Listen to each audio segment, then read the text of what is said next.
Hello students, BSc third year maths class.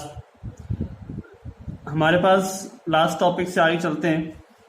Permutation group पढ़ रहे थे हम, तो उसमें हमने सीखा था कि दो तीन थ्योरम के स्टेटमेंट हमने प्रूफ भी किए थे एग्जाम्पल से, और हमने चक्र की बात कर रहे थे कि हमने असंयुक्त चक्र पढ़ा था। असंयुक्त चक्र का मतलब डिसजॉइंट सेट, ठीक है। और वो जो मल्टीप्लाई जब होता है तो कैसा होता है, क्रमविधि में होता है, ठीक है। इसके अलावा हमने क्या पढ़ा था कि प्रत्येक क्रमचय को पश्चांतरणों के गुणनफल के रूप में व्यक्त किया जा सकता है, राइट। अब हम यहाँ पर एक इम्पोर्टेंट थ्योरम पढ़ रहे हैं, और थ्योरम जो है वो उसका नाम है कि आर लंबाई के चक्र की कोटि आर होती है, यानी कि जितने लंबाई का वो चक्र होगा उतनी उसका ऑर्डर हो जाएगा, ठीक है। किसका ऑर्डर? चक्र का।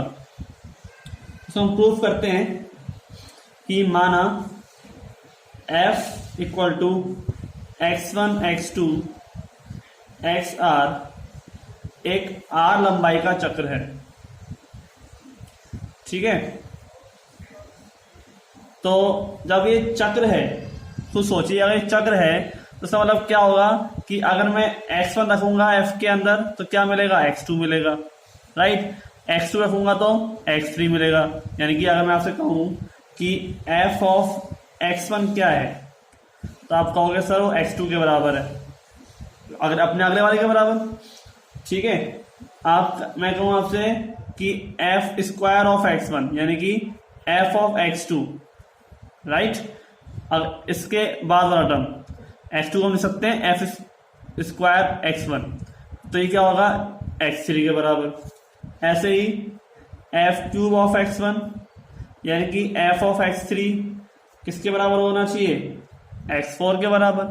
अब यहाँ पे ध्यान दो कि जो पावर है, यहाँ पर पावर कितनी है? 1।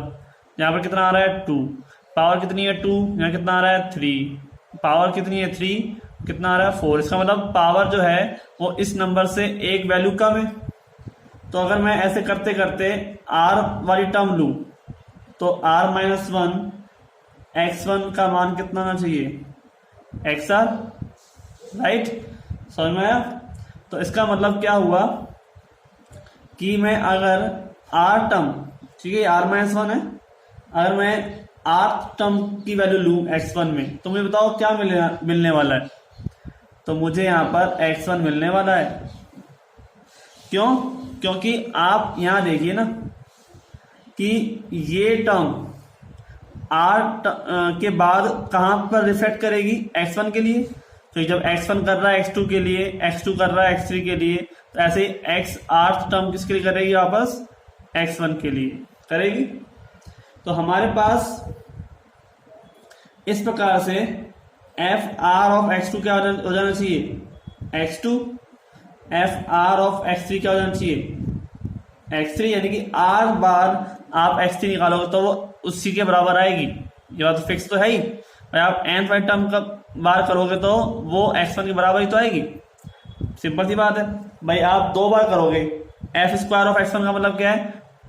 2 टाइम्स करना, राइट। भाई मैं इसका कर दूं, आप ध्यान से देखो, मान लो मैं ऐसे कर दूं f ऑफ f x1, ठीक है। यानी कि मैंने इसकी जगह यहां पर भी लगा दिया और यहां पर भी लगा दिया, राइट। इसमें ध्यान देना कि मैंने इसमें दोनों तरफ दोबारा से f फंक्शन लगा दिया। तो यहां पे f फंक्शन लगे तो क्या हो जाएगा? f स्क्वायर ऑफ x1, और यहां पे मैं लगाऊंगा तो क्या आएगा? f ऑफ x2 का मान x3 के बराबर आना चाहिए ना। फिर अगली वाली टर्म आती है चक्र की। यही तो कहानी है कि जैसे 1 है, 3 है, 5 कुछ भी लगा लो, तो 1 का 3 अगली वाली टर्म, 3 का 5 और 5 का वापस से 1, ठीक है। तो इस हिसाब से हमारे पास एफ स्क्वायर ऑफ x1 क्या हो गया? x3 हो गया। तो ऐसे ही करते करते जब r टर्म आएगी तो क्या हो जाएगा? x1 बराबर x1, और ऐसे ही x2 बराबर x2 और x3 बराबर x3 चलता रहेगा। तो f of r of x i बराबर क्या हो जाएगा? एक्स आई, जहां आई बराबर क्या हो जाएगा? 1 2 और आर तक, ठीक है। यानी कि एक्स आई भी टर्म रखोगे तो आर बार करने पर क्या आएगा? एक्स आ जाएगा। लेकिन अगर हम ऐसा कहें कि x जो है वो इसका सदस्य नहीं है, ठीक है, अगर हम इसे कहें कि x is not belongs to x1 x2 and x R, यानी कोई ऐसा एलिमेंट है जो इसमें से नहीं आ रहा, परंतु x f के परिसर का सदस्य है, परिसर का सदस्य है, तो f ऑफ x बराबर x, ठीक है, f ऑफ x बराबर क्या हो जाएगा x, और f of r of x क्या हो जाना चाहिए x, ठीक है। नहीं समझ में आया दोबारा समझ लो कि x जो है वो f के परिसर का सदस्य है। f के परिसर का मतलब जितने भी एलिमेंट हैं उसमें जो भी काम में आ रहे हैं उसका मेंबर है, तो इसका मतलब अगर x f ऑफ x जो है वो किसके बराबर होना चाहिए, खुद x के बराबर होगी, अकेला ही तो आएगा ये, तो r बार टर्म करोगे तब भी वो x ही रहेगा, कि एक बार करने पर जब खुद x आ रहा है तो दो बार करने पर भी x ही आएगा, तीन बार करने पर भी x ही आएगा, तो ऐसे ही f ऑफ r बराबर x क्या हो जाएगा x के बराबर, ठीक है। तो आप यहां से देखिए कि एक समीकरण तो ये थी आपके पास पीछे वाली, ठीक है, और एक टर्म हमारे पास ये वाली है सेकंड नंबर, तो क्या हो जाएगा देखो एक व दो से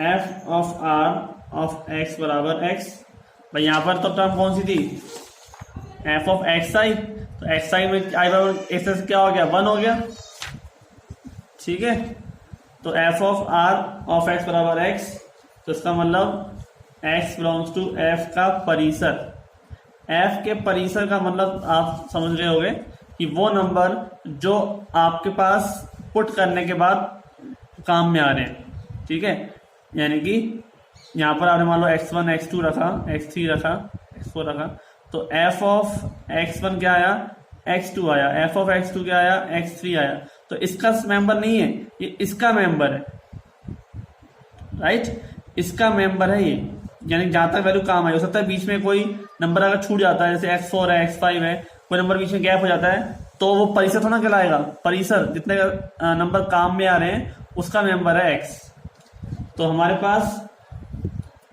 इसलिए क्या हो गया कि f ऑफ r एक आइडेंटिटी के बराबर हो जाएगा, है ना, तो इसका मतलब r वह धनात्मक पूर्णांक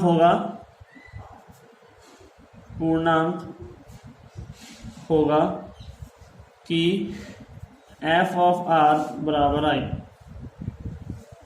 ठीक है, f की कोटि r है जो कि चक्र की लंबाई के बराबर है।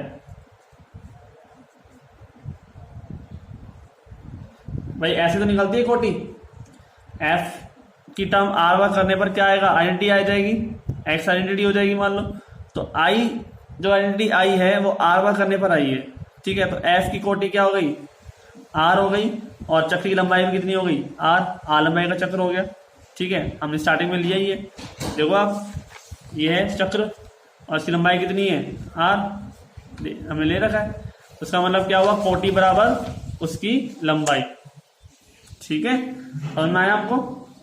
तो इस तरह से ये टर्म हमारे पास जो है वो बन जाती है। अब कुछ एग्जांपल्स से हम समझेंगे इसको, तो एग्जांपल्स क्या है जरा ध्यान से देखिए।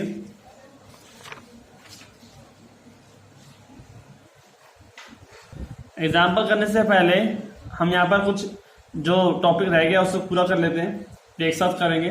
तो देखिए क्रमचय की कोटि हम कैसे निकालते हैं इसका ध्यान रखते हैं, ठीक है। अच्छा हमने चक्र की कोटि निकाली थी, जितनी लंबाई का चक्र है उतनी कोटि हो गई इसकी। क्रमचय की कोटि क्या होती है, यानी कि ऑर्डर ऑफ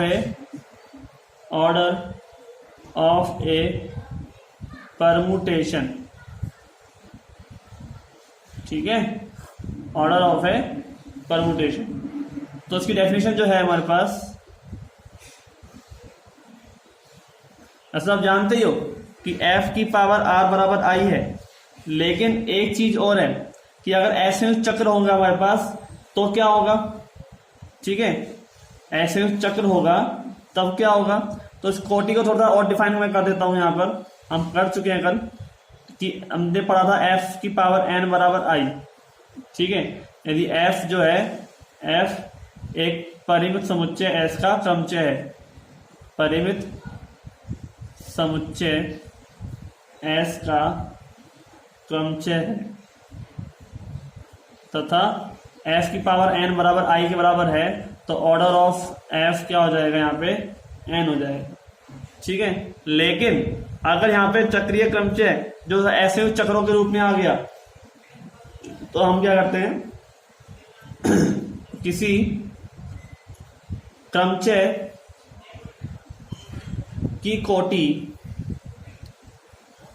उन सभी असंयुक्त चक्रों की लंबाइयों का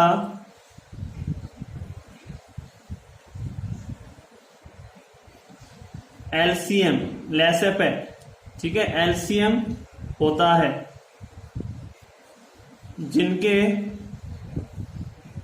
गुणनफल द्वारा उस क्रमचय को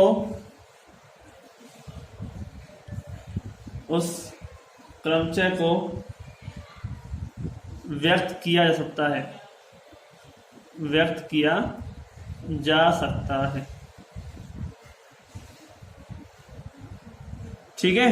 किसी भी क्रमचय कोटि में ये बात तो फिट हो गई कि हमारे पास हम f को f से मल्टीप्लाई करते जाएं, यानी क्रमचय को क्रमचय से उतनी बार मल्टीप्लाई करते जाएं जब तक हमारे पास i ना आ जाए, यानी कि तस्मक अवयव ना आ जाए। लेकिन अगर हमारे पास ऐसे चक्र होंगे तो हम क्या करेंगे, उन सब ऐसे चक्रों की लंबाइयां निकालेंगे और उनका एलसीएम निकाल लेंगे। जो अभी एलसीएम आएगा वो उस क्रमचय की क्या हो जाएगी, कोटि हो जाएगी, ठीक है। तो इसको हम पढ़ेंगे एग्जाम्पल में, तो अभी करते हैं इसमें। तो ऑर्डर ऑफ एफ क्या है, एफ के असंयुक्त चक्रों की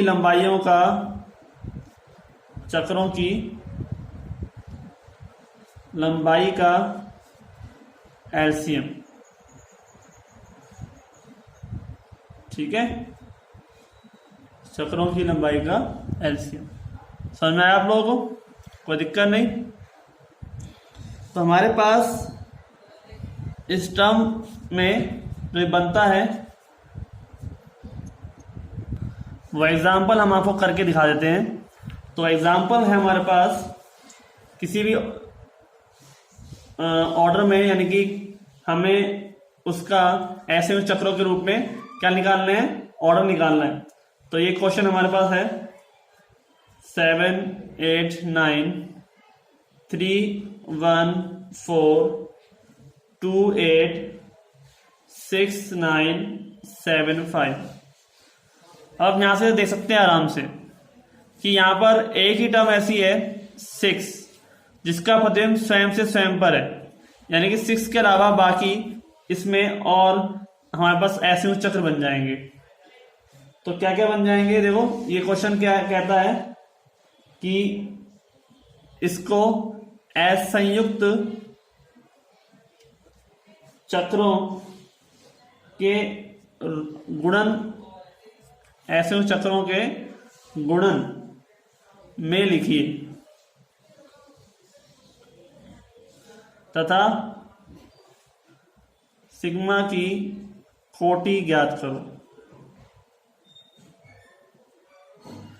क्लियर, हमारे पास ये सवाल है, ऐसे चक्रों के रूप में लिखना है और इसकी कोटि भी निकालनी है। तो सबसे सिंपल काम हम यहाँ पे कर रहे हैं, जो आप ध्यान से देखिए। इसमें आप देख सकते हैं, मैं यहाँ पर एक बार उसको बना देता हूं। 1 का क्या है, 3 है।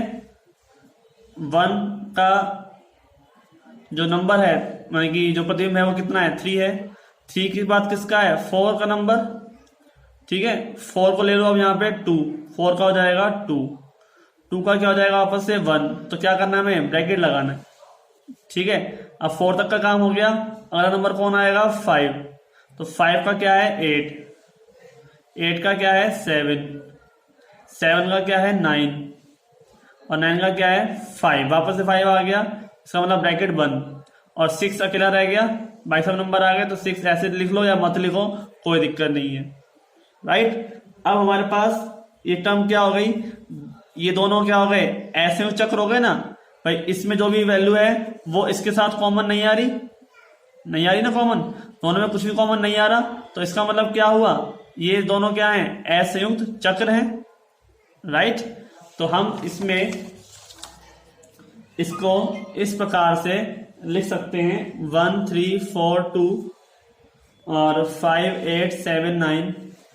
तो ये तो हो गया आपके पास सिग्मा को लिखने का तरीका, यानी कि 2 असंयुक्त चक्रों के गुणनफल के रूप में।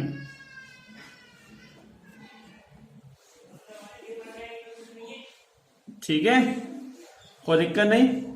अब हमें निकालना है इसका, क्या निकालना है इसका, हमें कोटि निकालनी है। हमें इसकी कोटि निकालनी है, तो सिग्मा को हम पश्चांतरणों के रूप में लिखेंगे। सिग्मा को पश्चांतरणों के गुणनफल के रूप में लिखते हैं। तो कैसे लिखेंगे देखिए आप, यहां पर मैं आपको बता देता हूं। लिखने का तरीका क्या है, सिंपल सा तरीका है, जो ट्रिक के रूप में आपको काम में आएगा। 1 का 1 3 4 2 है, ठीक है, तो इसको उल्टे रूप में, यानी कि यहां से शुरुआत करते हैं पीछे से। तो देखो 1 2 ब्रैकेट बंद, ये दो जोड़े बनाने 1 4 और 1 3। आपको बताया था ना कि किसी भी चक्र को पश्चांतरणों के गुणा के रूप में लिख सकते हैं। ठीक है, क्रमचय यानी चक्रीय क्रमचय को, किसी भी चक्रीय क्रमचय को पश्चांतरणों के गुणा के रूप में लिख सकते हैं। तो 1 2 1 4 और 1 3। ठीक है, ऐसे ही यहां पर ये 5 9 5 7 और 5 8। अब ये दोनों क्या हो गए भाई, पश्चांतरण हो गए, दो के जोड़े बन गए। जिनकी लंबाई 2 हो वही तो होते हैं पश्चांतरण, तो उसको काउंट कर लो, 2 लंबाई के सारे हैं।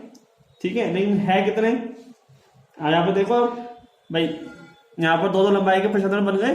ठीक है, ये तो आपको चेक करने का तरीका है सम और विषम, ये सम क्रमचय है या विषम। तो 1 2 3 4 5 6, तो 6 है, तो 6 सम क्रमचय, 6 क्या है सम है ना। तो सम विषम मैंने अभी आपको बताया नहीं है, लेकिन मैं यहाँ पे आपको बता देता हूं कि ऐसे हम इसको ब्रेक करेंगे तो हमें सम और विषम की जानकारी हो जाएगी। तो ये एक सम क्रमचय हो जाएगा, क्योंकि यहाँ पर पश्चांतरण कितने हैं, सम संख्या में है।